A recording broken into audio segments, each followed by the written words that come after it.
section of Scripture starting with verse 19 to the end of the chapter. It says, "My dear brothers, take note of this. Everyone should be quick to listen, slow to speak, and slow to become angry.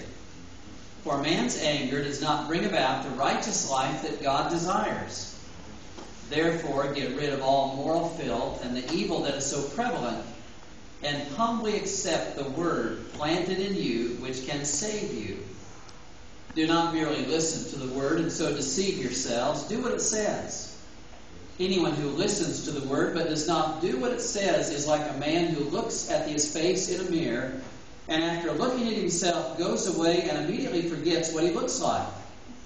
But the man who looks intently in the perfect law that gives freedom and continues to do so, not forgetting what he has heard, but doing it, he will be blessed in what he does. If anyone considers himself religious and yet does not keep a tight rein on his tongue, he deceives himself and his religion is worthless. Religion that God our Father accepts as pure and faultless is this: to look after orphans and widows in their distress, and to keep oneself from being polluted by the world." You may be seated. I read through this last passage in the book of James, chapter 1, and it kind of jumps out at me that really he's talking about some words of wisdom here that are pretty much straightforward, and I think they hit to the heart probably of all of us. Words of wisdom, and so is what I want to talk about this morning to keep you on track.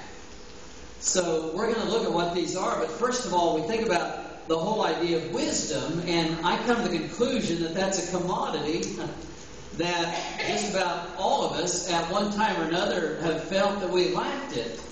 But it's something we all need. Proverbs is filled with wisdom. I've said many times in some of my teaching that it ought to be mandatory that all of us memorize the book of Proverbs and live by that. But it's filled with it. Ecclesiastes has its share of wisdom as well. Attempts at wisdom have also come from other sources. Individual by the name of Theodore Levitt with the Harvard Business School said, "Experience comes from what we have done. Wisdom comes from what we have done badly." He says, and hopefully he's talking about we can learn from some of our mistakes of the past. There's